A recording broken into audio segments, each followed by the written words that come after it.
Happy Thursday, everyone. It looks like I have audio on. So hi.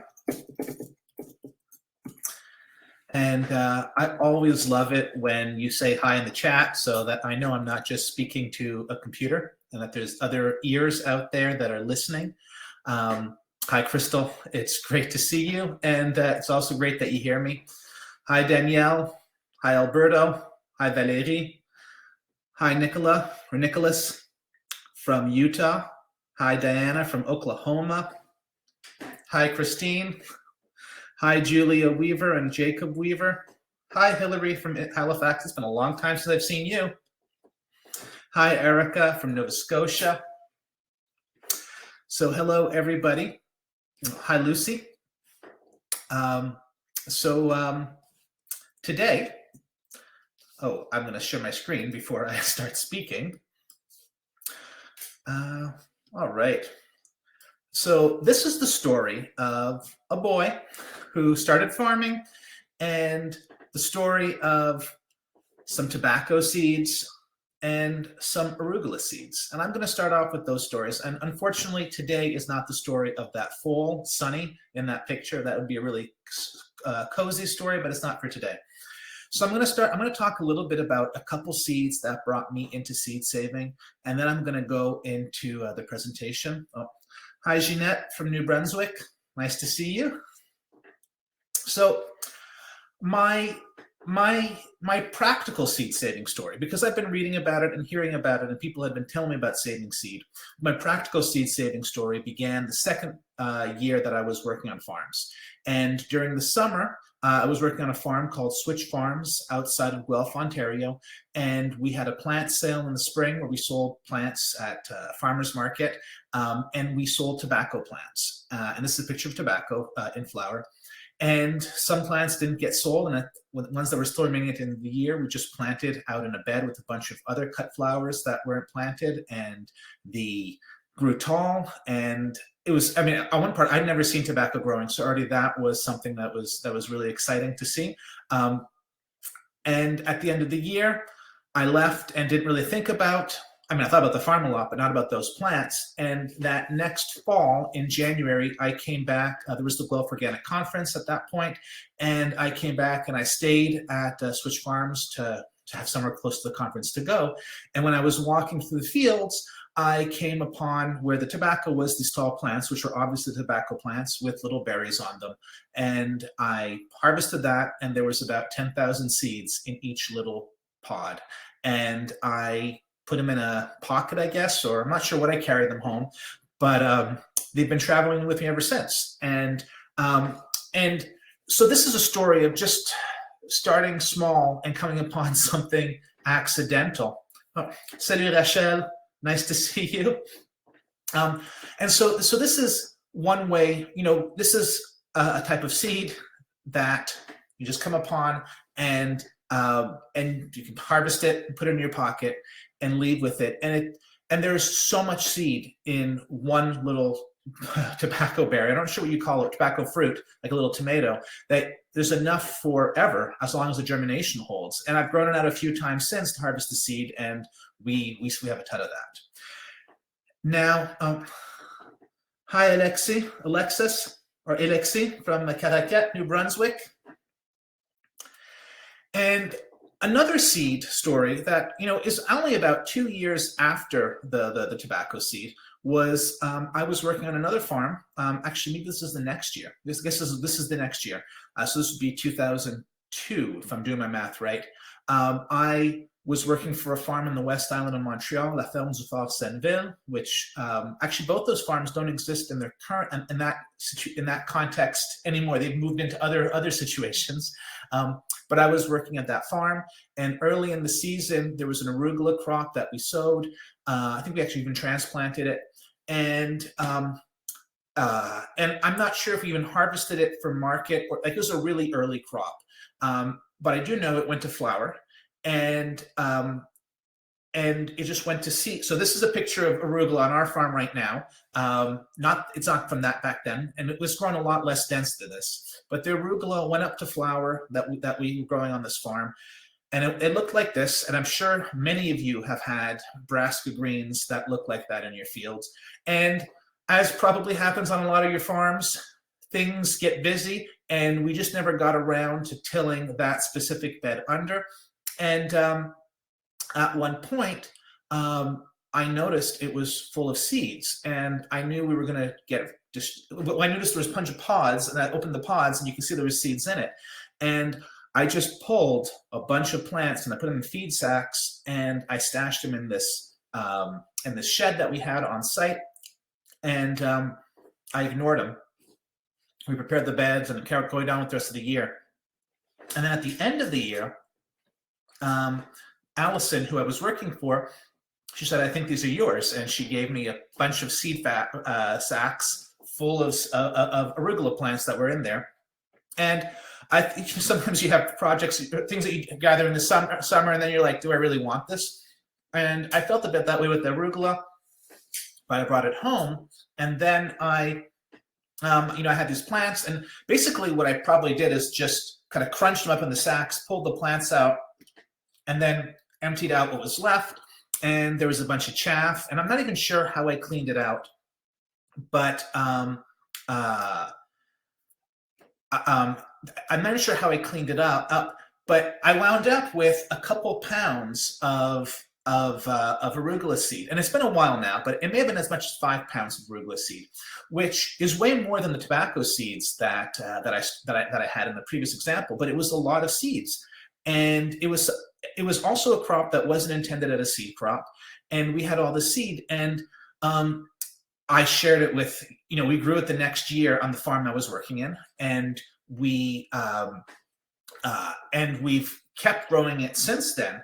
And this is the seed. This is now seed that we have. What do I have as my next picture? So this is seed that we're using on our farm now, 20-something years later. Not the same exact seed. It's the seed that's been saved from the seed that's been saved from the seed, and so forth. And even at this point, the last a couple generations have been grown by Marie-Claude, who used to work for us and now grows seed for us and a bunch of other seed companies. And so right now she has been growing out the more recent generations, and there have been, I don't know, maybe 300, 400, 500 pounds of seed that's come out of those plants over those years, and a lot of people have eaten the arugula that came out of that seed.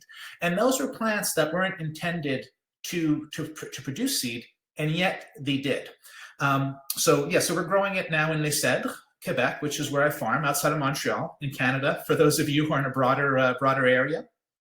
And our farm, Tournesol, this is us. We're a worker co-op. We started off with 5 people in 2005, so a couple of years after those initial seeds would have been saved. And we now have, there's about 21 of us in the farm team. A lot of the people in the picture have moved on to other things. We don't have a more recent picture, but I share this one. And so I'm on the far left. And so this arugula is the seed that we're putting in our CSA baskets. We know we have a 500-member CSA, and whenever there's arugula in there, it's coming from ultimately those genetics that were saved on Allison's farm. And so it has a story that, it's part of my evolution as a farm. It has some of the memory of the farms that I worked on, farms that sometimes don't exist anymore. And it's still a good seed. And in addition, we also sell that seed. Now, I know none of these pictures are arugula, but we do sell it in packs. And there's thousands, maybe tens of thousands of gardeners growing this seed also. And it's something that it's just kind of happened. Well, I guess it. Hi, Carly from BC. You love how many seeds come from the tobacco plant. You are right. There are so many. It's a blessing.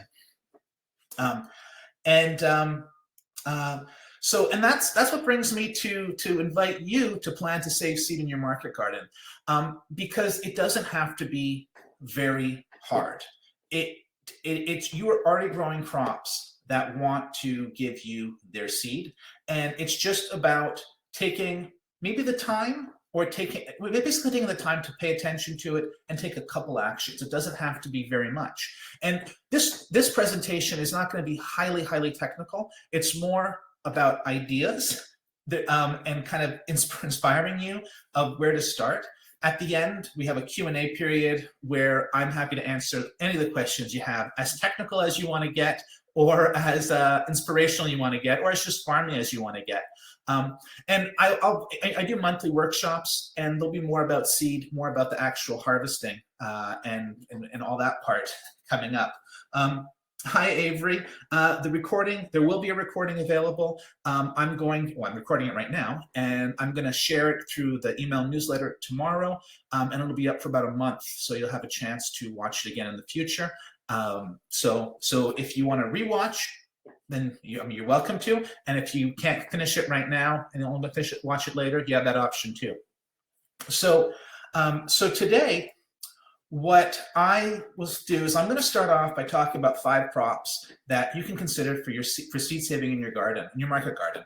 And I mean, this is true for whether you have a home garden, but I mean, my secret goal is to get more market gardeners, be the flowers, herbs, vegetables, more market gardeners to grow some seed on their farm, because I think it is a part of sustainability and seed sovereignty, food sovereignty, food security, all those things that it's a part that we don't often think about, or we just take for granted how great a seed system we currently live in. And we have a good seed system because people have created that beforehand, and we're in a time of plenty. But it's by having those skills in our bioregions that lets us have it when there's times that are tougher. I mean, the last 2 years, it's been just supply chains have made it harder to have seed at times. And that's times sometimes when you're really grateful for the seed that you do save. Hi, Coral. Nice to see you there. And Miriam, hi, nice to see you too. So we'll start off with 5 crops that are probably easier to start saving seed with. And then I'm going to talk to you about beans and why beans is not a good crop for a market garden. Not that you shouldn't save it for seeds, but why it's not a good seed crop for a market garden. And I'm going to talk about how much seed you can expect to get. And at that point, we're going to go into a spreadsheet and do a little crop planning type stuff to bring it to a bigger picture. And then I'll talk a bit about how much time seed saving will take, and just a sneak peek that it's about learning rather than about being efficient at first. And then I'm going to talk a bit about hybrids and open pollinated seeds. That I think these are probably the bare minimum biology that you should know about going into seed saving, just to understand why some things might happen and why you should start saving some seeds and not others. So that's the roadmap for this session. So to start off with the easy seed crops for your market garden, number 1 is tomatoes. And the reason tomatoes are a great place to start seed with is that you are already growing the part of the plant that has the seed in it. If you wanted to grow carrots or beets or onions or lettuce for seed, you have to do something else to get the plant to go up to flower. In some cases like lettuce, it'll probably happen on its own, but with tomatoes, you're getting your plant to get to the point where it's actually going to give you a fruit, and that fruit is packed with seeds. And that means that you don't have to really do anything extra to do most of the work. Now, one thing when you're saving seed is there's cross-pollination, which is when 2 varieties of the same species share pollen, and there's a chance of getting something different in the next generation. Now, tomatoes, there's very little chance of cross-pollination. Tomatoes are a predominantly self-pollinating crop, which means that they mostly pollinate and fertilize themselves. And so you have very little crossing. And that means that even if you save seed from tomatoes that are grown side by side, you're probably going to see less than 5–10% crossing in most cases. But even if you do see that crossing the next year, if the fruit are still going to be edible, there won't be that much. And if you don't like what you see that's crossed up, just don't save those fruits to seed. Save the rest, something from the rest for seed, and you can clean up that variety pretty quickly. But anything that's cross-pollinated is still going to be edible, and it might be really beautiful, and it might also if you really, really like this new thing that's crossed up, you can also simply save those seeds again. And we'll talk a bit about what happens when you save something that's cross-pollinated later in this presentation.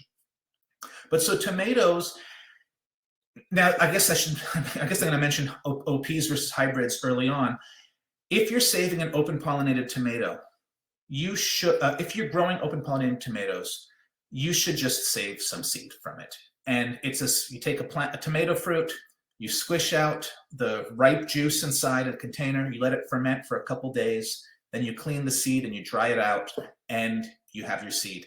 And what's nice about tomatoes is even if you're growing 1,000 to 2,000 plants in your garden, and that's a fair amount of tomatoes for a lot of market gardens, you can probably still get enough seed from that out of a couple fruit. And maybe out of like 10 or 20 fruit, you have enough tomato seed for the next, 3, 4, 5 years. So it's a really easy thing to do. If you sell tomato seed, if you're really into heirloom varieties and all kinds of different varieties, as long as they're open pollinated, you can save the seed, and you should save the seed. And it'll be one way to maintain that diversity on your farm. So that's the first crop that I'm going to mention. The next crop is similar. It's in the same family, so it's peppers. And it has a lot in common in that you are growing the part to fruit. And in case any of you don't know, and most of you probably know, since if you've grown peppers, if you have a green pepper and you leave it on your plant, it will turn red. But you want a fruit that's quite ripe, very red or very purple or very orange, depending on the variety, and to have viable seeds in it. But if you get that, you've done most of the work to get the seed. And it's just a matter of, and pepper seed is even easier than tomato seed to extract. You just have to slice open the fruit, open it up, and you take the inside out, and you can just put it on a plate or just rub it off and let it dry there. You don't have to ferment it. It's pretty easy to do, and a lot of peppers have a lot of seeds. So again, it's easy to have so much seed to work with. And there are a lot of good open pollinated varieties. I think there's even more good open pollinated pepper varieties than there are tomato varieties that are good for market use. That's my own opinion. So if you think otherwise, just that's my own perspective. Now, what you need to know about peppers is that though peppers are predominantly self-pollinating, like tomatoes, they cross just a little bit more. And if you're growing two peppers side by side that are different, you'll probably see a little bit more crossing between the two of those.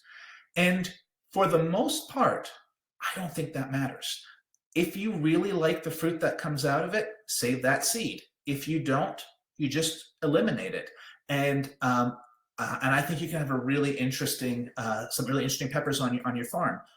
Now, the thing to know is that most hot peppers and most sweet peppers can cross-pollinate. There's about 5 different species of peppers, Capsicum annum, Capsicum chinense, and a couple others. And a number of those species will cross-pollinate together, even if books and other sites might not tell you so. So if you're, maybe I should say, most peppers are in the Capsicum annum family. All your sweet peppers, your jalapenos, chilies, or cayennes are in this family. They'll also cross with chinense, stuff like habaneros and Scotch bonnets at a lower rate. But so the fact that they cross-pollinate, as I was saying, it doesn't matter so much in that you'll get different things that look different in your field, but you don't want sweet peppers that have a bite. If you have a sweet pepper that you're selling to a client or giving in a CSA basket, you want it to be sweet. You don't want somebody to bite into it and it to be really hot or insanely hot. So that's one reason you don't want it. And then the other thing is, if you're selling hot peppers, you want them to be spicy. You don't want your chili head clients to come complain to you because they got a bunch of mild peppers. So that's one thing about peppers, is you should keep your sweets and your hots separate from each other if you're saving seed. And in an ideal world, that might be something like 300 to 600 feet apart. But even if you have them I would probably go at least 100 feet apart, especially if you have things in between, like greenhouses or tall crops, and that should reduce most cross-pollination. But peppers are really easy to save seed. And one thing that's nice about peppers is if you have like a big, nice pepper and you slice it down and take the seeds out, you can eat the flesh still. Sometimes with tomatoes, it's not as easy to save the flesh, but peppers, you can save the flesh too. So you bring a few peppers in, you really like them, save the seed, and there you are. So that's the second crop that I think you should be saving seed from, or that second crop that's easy to save seed from. I'm going to let you make the choice of what's perfect for you.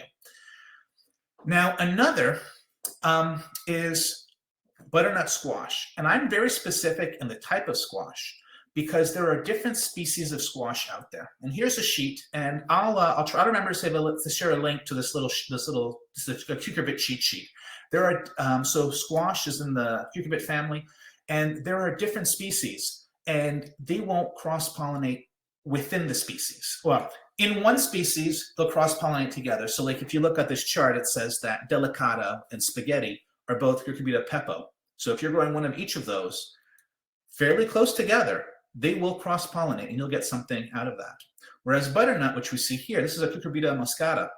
This is not the same species as your delicata. So you could grow a delicata and a butternut side by side, and you won't get cross-pollination. There are some small chances, but it's so you probably won't see any. And so you can now, and I mentioned specifically butternut as an easy crop to save seed from because most of us don't have a big diversity of moscatas on our farms. For a long time, the only one that we grew was Walton butternut. Now there's a few more that are available, but if you're just growing one moscata, you can save the seed without problem. And this has the same benefit as what I was talking about peppers and tomatoes. You've already got the part that's going to go to seed, that has the seed in it. So if you get a squash to mature and you open it up and you see seed inside in there, that's seed that can be planted and will grow. And if it's an open pollinated variety and it's not crossed with anything else, it will look pretty much like the parent. So a moscata squash is a great thing to grow. Now, these others, you can grow them and you can save seed, but if you're growing them anywhere less than maybe 1,000 to 1,500 feet apart, you are going to see crossing. So that means that if you want to maintain them, you'll need to have either you're just growing one pepo or one maxima, or you're going to hand pollinate them, which is a little bit more advanced and something that I'm not a huge fan of. But if you do want to have a diversity of squash and you do that work, you will have the seed. But if you just start with one variety from one species and nothing else to cross it with it on your farm or any neighbors that are really close, you'll be really set. And again, you can eat this flesh no problem. So you can take the squash into your house, and whenever you feel like it, you can open it up, take the seed out, save that, and you can eat the fruit. So moscata specifically is very easy to save on a market garden if you're growing one variety, and it's open pollinated variety. And then the pepos and maximas, that you need to think a little bit more. Maybe you're just growing one maxima squash. But pepos, if you're growing zucchini of different color, and so many squash or pepos, that's a harder one to have as part of an active market garden. The next one I'm coming back to. So Hillary, you asked, in a community garden, people are growing different kinds of butternut. Will the crosses be edible, like with tomatoes and peppers? So if people are growing different butternuts and they cross, they will be edible, and you can eat them, and that's not a problem. And there are some people, and that's one thing. Like in a market garden, for tomatoes, you might be fine with some strange-looking tomatoes selling them. They're probably going to taste like tomatoes and be wonderful. With squash, when things cross up, you don't always know what it's going to taste like. The butternut's probably more reliable. But in a home garden or a community garden, if you want to try that kind of stuff, it's going to still be edible, and it can be really fun to see the varieties that come through. Now, one thing with squash is, so Hillary asked if some butternuts or moscatas cross, will they be edible? They should be edible. In pepos, there are some ornamental gourds that are pepos and will cross with pepos, and they bring in some bitter genes which aren't edible. But if you taste it and it's really bitter, stop eating it. That's the trick. So Alexi, so you asked if I have one variety from each species of squash, will they cross-pollinate? You'll be safe. So yes, if you grow one Peppo, one Maxima, and one Muscata side by side, they won't cross-pollinate. And some other species I have there, I have cucumbers, melons, and watermelons. Those are different species too. So you could grow one of each of those, and they won't cross. It's if you grow two Peppos that they'll cross. So moving along to arugula. So this is the first crop that I bring forward that doesn't have a fruit on it right off the bat, or a fruit as the part that you're harvesting. But arugula, as I mentioned earlier, and as you've probably experienced, it goes to flower pretty easily. And if you plant your arugula fairly early, and that depends where you are. Where we are, if we plant it probably by the 20th of May, we'll be able to get to flower and be able to get to seed without a problem. It's a bit more work to save seed for arugula, in part because when you're talking about squash, tomatoes, and peppers, you don't need much seed. A couple fruit brings you a long way. If you just have 2 arugula plants that go to seed and you're growing, I don't know, 20 beds of arugula over the year, those couple of plants won't do you. You're going to need more plants. And we'll look at what that looks like in a spreadsheet shortly. So planting arugula early to get the seed is important. And this is something that when you're a market gardener, you are frustrated how quick things will bolt and go to seed. When you're starting to save seed, you suddenly get frustrated how late things can be going to flower. And if you don't plant early enough, you might, with something like arugula, you might find it gets to flower and then it produces green pods, but they just don't have enough time to dry down and you're stuck. And that's true with most of the rest of the Brassica family too. So if you got to plant a little bit earlier, again, with an open pollinated variety. Now, arugula is a Brassica green.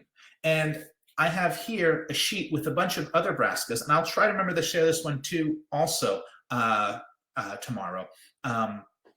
And so with these, just like with the squash, there's how many? There's 6 different species here with all kinds of varieties. So if you have 2 of the same species, so if I'm growing some kale and I'm growing some collards, both Brassica oleracea, those will cross-pollinate if they're in flower at the same time. But if I grow an oleracea and a rapa, so if I grow a kale besides some bok choy, those won't cross-pollinate. Even though the flowers look pretty similar, they're not going to cross-pollinate. So you could grow one of each of these species in flower at the same time and not have cross-pollination. Now, if you're able to and what makes it easier to grow Brassica greens than squash is that with Brassica greens, like if you're growing a lot of salad greens, a lot of mesclun, and you have a bed of tatsoi and a bed of mizuna and a bed of Yucchina Savoy and a bed of Tokyo Bacana, all of these 4 are Brassica rapa. They will all cross-pollinate together as long as the flowers are in flower at the same time. If you're able to only leave one to go to flower and the others you're able to incorporate before they start flowering, then you're fine and you've avoided cross-pollination. And you can get a fair amount of seed with not too many plants, but it takes more plants than tomatoes, as I was saying. So that's important to note. Now, in the case of arugula, you're probably only growing one variety, which is why I think it's pretty easy. You don't have to think about it. You don't have to worry about the crossing. These others, you have to make sure you have the right species. And sometimes it can be tricky. But in these cases, if you grow them out, if you get a cross accidentally, it's going to be edible. And it might give you some interest. If it's for salad greens, it's going to be fun to see different shapes in there. It's something that we really love, having mixed up salad greens, especially or brassica, especially mustards. So this is another crop that's easy to save seed from. Alberto asks, what variety of arugula do we grow? I don't actually know. So this is, as I mentioned at the beginning, it was on a farm that I was working on, and it was arugula that went to seed, and I saved that seed, and I've been saving it, or other people have been saving it for us for the last 20 years, 21 years. And I don't know what that variety was. I would assume it was something like Astro, because that's pretty common, was pretty common then, but I don't know. And it's interesting, you don't necessarily need to know the variety to have it useful on your farm, though it is nice to know the variety and the origins to be part of the story of it.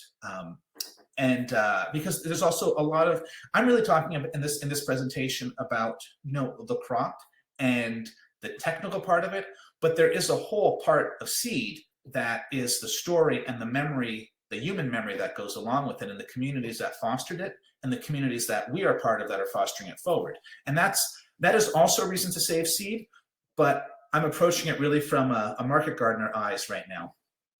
So a fifth crop that I have, and this one, this is lettuce, and there's a lot of reasons that lettuce is great to save seed, easy to save seed from, and this is one of the ones that it starts to get frustrating a little bit. So lettuce does not produce a fruit that you're harvesting. You're harvesting the plant, the vegetable, before it goes to flower.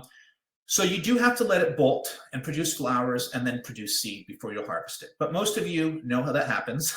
And you have to plant it early enough, because lettuce can be frustrating to get it to mature seed. But still, if you plant it early, it should happen. Lettuce is also a crop that is super self-pollinating. This is a crop that's even more self-pollinating than tomatoes, and it is likely that if you grow them side by side, you won't see any crosses. So it's not a problem to avoid cross-pollination. Also, pretty much all the lettuce I'm aware of is open-pollinated. So there's pretty much no hybrid seed on the market. So you could save any variety that you have. Now, like arugula, you probably need, well, if you're doing salad greens, you probably need a lot more lettuce than if you're doing lettuce heads. If you do lettuce heads, you're putting one seed a foot, the equivalent of one seed a foot. Maybe you're starting in a nursery beforehand, but you're putting equivalent of one seed a foot per row. Whereas if you're doing, you maybe 3 rows per bed. And if you're doing salad greens, maybe you have between 5 and 12 rows per bed, and you're putting between 20 and 40 seeds in. So that's a lot of seed if you're doing salad greens. If you're doing salad lettuce heads, you need less fruit, a lot less lettuce plants to go to seed. So there is that consideration. What is frustrating about lettuce is the cleaning. Well, there's 2 things. The cleaning is one of them, that there's a lot of dry flower parts that get mixed in, and without the right techniques or screens, it can be hard to clean them. Not impossible, but just it's a learning challenge. The other challenge with lettuce is lettuce doesn't like wet conditions. And if you're in an area that has a wet summer like we are, some varieties of lettuce will rot on you before they ever get mature seed on. So that makes lettuce a little bit trickier. Everything else about it makes it a fantastic crop to grow seed. But I think that this would be, even though it's easy to get good seed off of it, I think it can be a little bit irritating in a market garden to try to incorporate it at first. If you take a little bit longer to get it in, I think it's worth it if you're on the seed train. But the first 4 crops I mentioned, I would encourage first. So this is kind of a number 5 in a transition.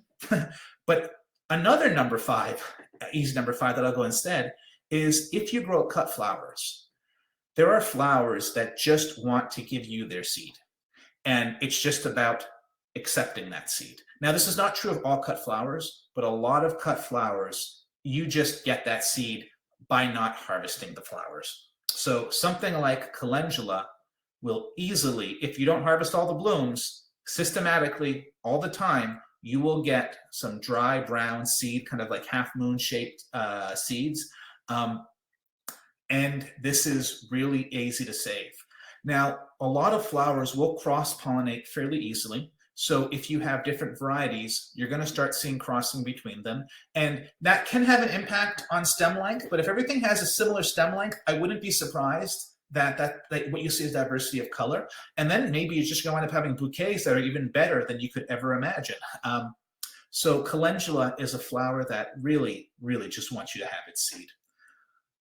Another are poppies, and I don't have a picture of the seed, but poppies, they put up, you got the great flower, then you have the pod, which is beautiful in a bouquet, and then the pod dries down, and it's packed with thousands of seeds, comparable to that tobacco, just the quantity that you're going to see in there. Nigellas have little pods that are full of seed. You just kind of turn upside down, and the seeds are going to shake out. Amaranth, the seed is a little bit more work to get amaranth out. You'll start seeing the black or white seed in the pods, and you can kind of shake it out. There's a little bit more cleaning to do, but not much. You can often just blow the chaff off. What do I have in the other picture? And like straw flowers, this one, on the left, you can see that fluff that's starting to form. If you get straw flowers that look like that, and you pull off the little bits, I don't know what you call them, the little fluffy parts, you're going to wind up with a ton of seed underneath there.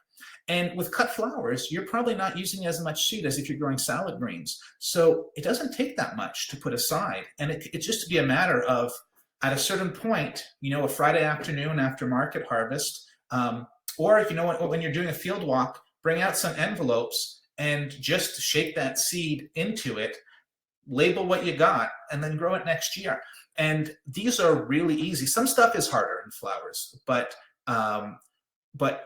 it's kind of, with flowers, it's pretty much just go and gather for many of those flowers. And that's what I would cite. Danielle asked if I can give the name in French. So this is what is it? C'est des immortelles in French.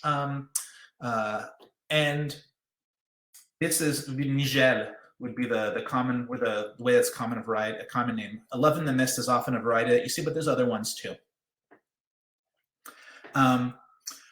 So I've gone through what I think the easiest crops are to just start saving seed. And for many of those, arugula and lettuce is a bit of more work, but the rest of what I've talked about, that seed is already in your farm. If it's open pollinated, it's just a matter of taking it or accepting it. Not so much taking it, but accepting it, saving it, and growing it out. And now beans are not a great fit for market gardens. And I'll tell you why you would think they're a great fit, and then I'll tell why they're not. So they are predominantly self-pollinating. This is beans and peas are predominantly self-pollinating. So that means that you can grow beans and peas of different varieties side by side, and you'll almost see no crossing, which is fantastic. So you don't have to worry about isolation distance. You can maintain a lot of different beans separately. Oh, 1 second. Excuse me, sorry. And you're already growing the part that has the seed in it. You're almost there. You have to leave the fruit on the plant to get to it. Has a leathery outside, and that's when you can save the seed from it. If you save it when it's green or yellow, you're not going to get the seed. So that makes it easy to save seed from beans. But the challenge with growing beans for market is that if you pick all your beans on your beans plants, there's no beans left to dry down. And so you can't have your cake and eat it too. And that's the challenge with beans, is that if you want to save beans to grow out, you're going to have to grow dedicated area that has beans, and maybe flag them, don't pick them, save the seed from those, and then you can grow it out. Now, sometimes people will pick once or twice and let the plants leave dry beans afterwards. You can do something like that. It doesn't necessarily make for the most profitable market garden, and so that's where you kind of balance what you're doing. But one challenge, if you're in a wet climate and you're handling beans a couple times, you're spreading a lot of disease, and your plants might rot on you before you can harvest the dry seed at the end of the year. So that's a challenge. Another thing is that if you're on a small acreage, beans are already not the most profitable crop you'd be growing. There's actually a question whether you should be growing beans or peas. Unless you get a good price for them, you might be losing money on them already. So adding seed saving into that is probably going to make them even more expensive crop to produce, which is kind of ironic, because you'd often think about saving the seed would be saving money. But from a purely crop budget perspective, from a market gardener perspective, this is not a great financial decision. Not to say you shouldn't do it, but just I wouldn't start with this if you're trying to easily fit bean seeds into your market garden. Now, bean seeds do have to come from somewhere, so someone has to save them. So, I mean, they have to happen somewhere. But from a market green perspective, I wouldn't prioritize that first from market garden's perspective. Alberto asks, do dry beans and green beans cross-pollinate? So there are a few species, but most beans are Phaseolus vulgaris. And so the dry beans and the green beans and yellow beans, wax beans, are the same species, and they will cross-pollinate. But they cross-pollinate at a pretty low rate, and you can eat what comes out of it pretty easily. One thing to know is if you have beans that are cross-pollinated, you won't see it in the bean that you get. It's the next year when you grow it out, the bean that you get then, or the bean seed you get then, that's where you're going to see the cross-pollination. So if there's been a cross-pollination, you won't see it in the seed coat. That's an important thing. Okay, so that's a bit of a warning. And I'd like to talk about how much seed can you harvest, and I'm going to walk you through a spreadsheet that I have. And do I have a share link for that? I'm going to copy the link, put it in the chat box. This is something I actually shared about a week ago. So if you're on my newsletter regularly, you may have already seen it, but I'm going to walk you through it because I like talking about spreadsheets and try to fit them into most things that I do. And I'm going to share this and just, so this is, there's a spreadsheet here. There's a welcome tab, and you can, and there's some other directions. Actually, those directions I think are out of date, but there's two tabs, one called yield reference, one called reference info, and one called crop plan. So the reference info, in that tab, there are a bunch of crops, and there are the species that the crop is part of. And so in general, if the two crops are different species, they won't cross-pollinate together. There's another column. Let me make this a little bit bigger for you folks. There's another column that has the average seed life. And this is in pretty good storage conditions. So if you save seed from amaranth, it should last about 4 years. It might last a lot longer, and that's about 4 years with pretty good germination. After that, it will probably start to lose germination a bit quicker. I've tried to put these a bit on the conservative side.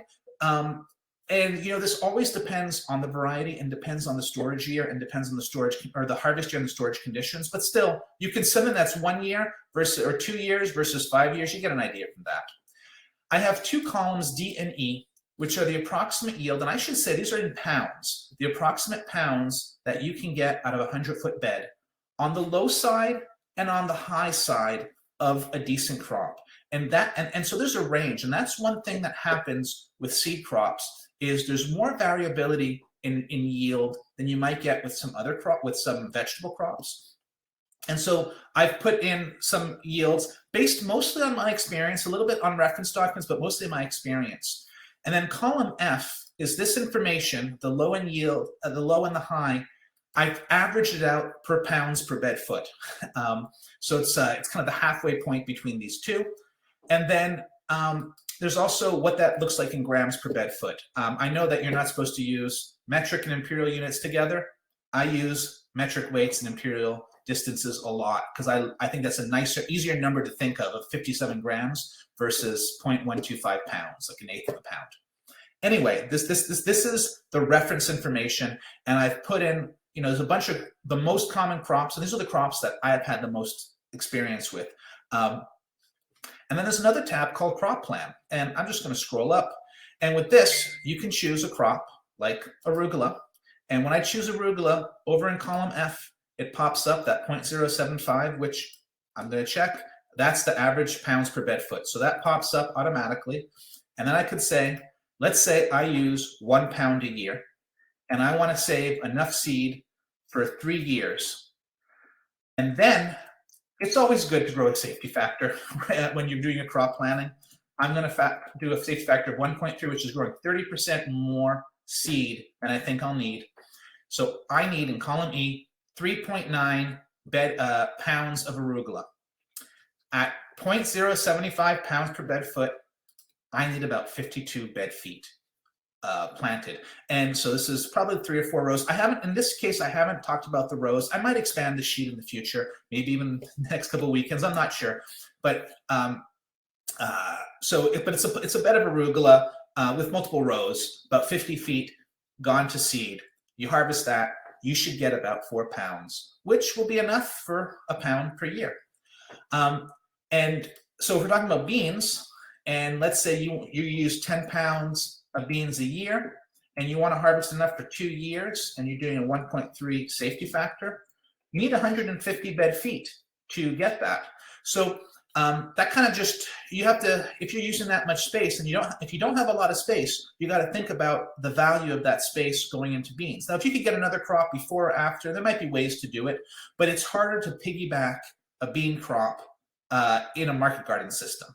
Now, if we talk about tomatoes, let's say that you put, I have an example up here, but if you put 1,000 plants out, that might be 0.002 pounds per year. That's not very much. And you want to grow enough for 5 years, and you do your safety factor.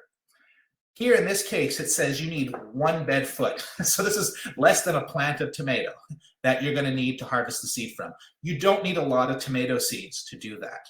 Now, if you were growing tomato seeds commercially on contract, and you wanted to harvest, I don't know, 2 pounds this 1 year, and you have a safety factor, you need about 100 bed feet. So just shows you the different scale of what you need. You folks can play with this at home. If you're curious about the spreadsheet stuff, like the way the drop-down menu happens or the different colors and how things are looked up, there is a tab that says for more information and shows other places that I've written about some of this stuff. And I do write about spreadsheet things all the time. So that exists in there, but that's not today's session. So I'm going to, this tool you can fool around with, and you know, and maybe what I'm doing there is a sneak peek of where to go as your second step of seed saving. Your first step is to save some seed. Anything, get your hands, get used to it. And then as a second step, start to think about how much you need. I wouldn't start with the crop plan first off. I would start more with just the intention. So we've gone through some spreadsheet time, and so how much time does seed take? And you know, you can keep track of all kinds of things and do kinds of crop budgets. I would not encourage you to do that with seed saving at the beginning. In your second or third phases, when you have a little bit more experience, do it then. But initially, saving seed your farm should not be about time. It's like the potential is that seed can be as time effective and profitable as vegetables, and even more profitable than vegetables. You can make probably more money off of seed for a smaller area, but you're not going to start off at that point, and you don't even have to be selling seed. That's not the point of this. But so it is a valuable thing, and the money that you might displace from your budget, that you know, you can replace that. But that's not the way to think at first. And to get to that point, you need to have good technique. You know, you have to have, there's a bit of tools, but mostly it's skill, technique, and familiarity. You got to start to feel the seeds and how to get them clean.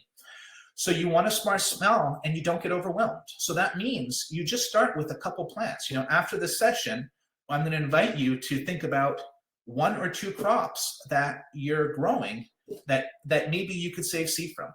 And not necessarily every crop that you're growing to save seed from it. So that's really, really important. So that being said, if you have tomatoes and you have 10 or 20 different varieties and you want to save some for each of them, it's pretty easy to grow a couple fruit of each. Whereas if you're going to be growing pounds and pounds of arugula seed or any kind of other seed, that's going to take more time. So it's just going to take more time because it's more work. So that's just something to think about as you're choosing your first projects and as you're visioning it over time. And like anything, the more you do, you're going to get better, and the more you can forecast how much time it's going to take. But start off in a way that it's not a burden to you, that it's something more of a blessing. So I see, Alberto, you have a question about hybrids, and you brought us right to where talking about hybrids and open pollinated seeds. So open pollinated seeds, which are called OPs also for short, are stable. It means a few different things, but generally what we talk about when we say open pollinated is a stable variety, and it's a variety that breeds true from seed, which means that if you save the seed of one variety of a species and there's no other variety of the same species side by side, if it's just that one variety, you should get the same thing. It'll breed true to type. And often we talk about OPs in contrast to hybrids, so we kind of oppose both of those. So it's not necessarily a definition, but it's a good understanding. And I got this from the book Breed Your Own Vegetables by Carol Deppe, phenomenal book. A hybrid, which you'll often know it's a hybrid because it has the numbers F or letter F and number 1 beside it, which means it's the first filial generation, the first generation after a cross. The hybrid is created by crossing 2 plant lines. They're not sterile, though some can be, but most aren't. But if you save the seed from them, their offspring will not breed true. And so this definition is from Organic Seed Production and Saving by Brian Connolly, another great seed book. And so if you save hybrid seed, you won't get the same thing that you started with. And so to start off with, I would really recommend that you start with open pollinated. Now, I'm going to show you a story, a little plant breeding story to kind of bring us out of here, close to 3. And I do want to answer some questions. So this is a Bulgarian carrot pepper. This is it looks like a cayenne, similar heat, but it's a Bulgarian variety. And we purchased some seed in 2005 or 2006, and there was one fruit that was different. So this is an OP, and there was one fruit out of the, 50 or 60 that we grew that was different. And we saved, and I saw that, and it's either a dirty seed from another variety, or there was a cross. And whenever there's something different in the seed that I see, I will save some, and I will grow it out. And so the next year, and this is actually the F3 generation, but when I saved the seed from the next year, each plant that came out of seed from that one plant had a different fruit shape. So here's a diversity of those fruits that you can see. And I really like the ones kind of in the upper right, and I've been selecting that shape predominantly for, 10, 12 years. And now it looks almost all like this. There's still some diversity, but it looks pretty much like this. And we call it a carrot bomb. This is a variety that we've introduced. It came out of a chance cross that we didn't control. So a lot of the stories I'm telling you about, the way I got into seed from the Arugula, tobaccos, this carrot bomb, they're all kind of chances, kind of the gift of nature that I'm there to witness and to be part of. And we use this as a mix, as a variety with other varieties. This is not a crop. This is just we harvest different colored cherry bombs, chocolate bombs, and carrot bombs, mix them together. But so when you have a cross and you save the seed, you're going to get a diversity like this. And if you're looking for a specific fruit type, you won't have it in that first generation. But if you keep saving it, you will develop a new open pollinated seed. Now, this might sound to you like a mess, or it might sound like an opportunity, depending on your personality. I personally live for this, but I would encourage that you start on a market garden journey with seeds for this, because it can get overwhelming what to do with all these different lines. And one thing to note is often the hybrids, it's disease resistance that's crossed in there, and you won't necessarily see that, and it can be very hard to maintain it. So what you asked, Alberto, is saving hybrid seed worth it? You're thinking of very expensive tomatoes, and you don't know if they're going to come true to type, but will they still be okay? So if you're thinking of like a really expensive tomato, it might be the disease resistance in it that makes it have that value. Now, if you grow out 100 seed, if you save seed from a F1 hybrid that's expensive, and you grow out 100 plants in this, so this is a greenhouse tomato, or if it's a tunnel tomato, and you grow it out in the same conditions, and you choose the ones you like best, and you might choose them based on earliness, based on disease resistance, based on yield. over time, you will breed a great variety out of there. It's possible the first generation or two aren't so great, but every year is going to be better. And we have done that. We've never released these tomatoes. We're going to get around to them at some point, but we do have some varieties that have been bred out of hybrids. You'll see different fruit shape coming out of it, so you can keep that or kind of narrow. It might look different than you started off with, but it's feasible. So, so where does this go from here? I guess on our farm, we pack seed. We have an online store. We have seed racks. That's the next picture showing up in all kinds of stores. That's what happened to seed on our farm. But even if you don't sell seed, it's still valuable on your farm. It can help have something organic, which can make your certifier happy. It can help avoid crop failures from your seed companies. Have things on hand. I think it's really worth doing.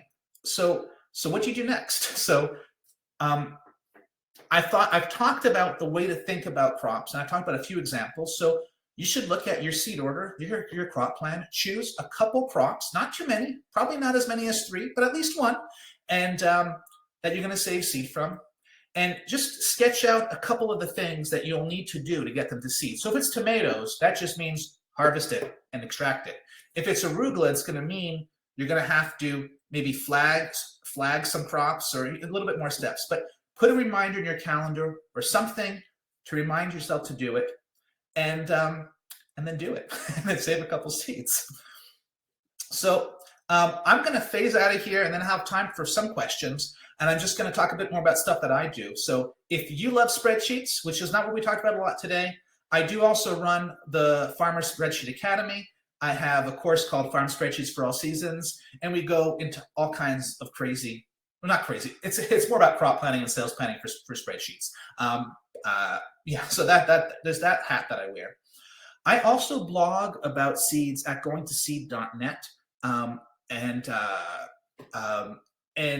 if you go there, it contains most of the writing I do about spreadsheets and small farms also, but there's a section specifically about seed saving. And if you go there, you're going to see all the writing I've done about how to integrate different crops into your market garden. So that's another option. And I do monthly online workshops. So next online workshop is going to be April 14th. It's going to be something about online stores. I haven't quite figured the angle out, but it's going to be about that. It's a typo in onlines, so I'll have to fix that. And then last but not least, and this is something that's in the progress, but I am launching a podcast in association with no-till growers called the Seed Grower Podcast, where I'll be interviewing different seed growers, mostly people growing seed on market gardens, but also people just growing seed. And tentatively, it's coming out March 30th. I don't know if I should announce a date right now, but that's a couple weeks, so the pressure is on. So that's something that's coming up pretty soon. So those are all resources that you can hear more about the different types of things that I do. And then, so one more thing is seed just wants to be saved and loved and planted. And this is something that you can have as part of what you're doing. It can be as complicated as you want, but it can also be as simple as you want. And the fact that you actually came here and listened to an hour about seeds means that you are curious, maybe you're already doing it. And so I would, if you aren't already saving seed, I would invite you to try it. And if you're already saving seed, do a little bit more. So thank you so much. And I would love to answer a few questions. I probably have about 10 minutes before I have to get out and meet the school bus. So do I have anything that I've skipped? Yes. So Erica, you said you're already a small scale producer. Are you so local in Nova Scotia? You grow large plant populations. You're not sure what population numbers to recommend to market gardeners to ask you about peppers, kale, tomatoes, squash, and seed saving, for example. You suggest high populations for good diverse genetics, but you'd love to hear my thoughts. Okay, so if you're starting saving, so there are different, when you're saving seeds, there are different parts of your journey. At the beginning, what you're really trying to get to is just trying to get seed and try to have it as part of your system. You're not trying to get it perfect. And so one of the things that you can worry about is the number of plants to have a good population. But I wouldn't worry too much about that at the beginning of for a market gardener. At the beginning, it's just about figuring out what's going on and how to do it. And for a lot of self-pollinating crops like tomatoes, peppers, lettuce, beans, and peas, which I said you shouldn't grow, but if you do grow, having 10 plants is probably going to have a broad enough genetics, because self-pollinating plants tend to keep the same genetics year after year after year. There's not a lot of change in it, and they don't suffer from inbreeding depression. So they should keep going well. Other plants that are predominantly cross-pollinating like more larger population size, and that probably means at least 100 plants. For something like arugula or tatsoi or mizuna, if you have 30 or 40 plants, and you probably need at least that to have enough seed to be interesting, you're probably fine. And if you start growing more, maybe start to grow larger populations. But at first, I wouldn't worry too much about it. But it is something to be aware of as you get further into your journey. To have really strong, resilient seed, you're going to want to have good populations. And that's something that once you've kind of crossed that path, you can start cross that step. You can start thinking about that more and more. So Erica, you say that answers your question, to not worry about population as you learn to save seeds. But if you make it part of your offerings long-term to have larger populations, definitely. And this presentation I gave specifically right now was aimed more to get you on the seed-saving wagon. I'll give more presentations in the future where I'm talking about another level too. So if you stay along in my journey, stay on my newsletter, you'll see more information coming and more workshops at different levels. So Lexi, you mentioned carrots. So carrots are a biennial.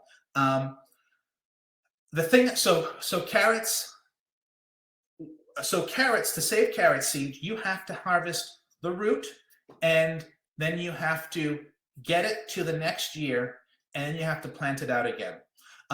You might be in an area where with snow cover or with weather, you're able to overwinter carrots to the next year, or you might be in it where we can rarely overwinter carrots to the second year, and a couple times when we have, mice have eaten them. So we have to get them out, dig them out of the ground, put them in our cold storage, and keep them through the winter.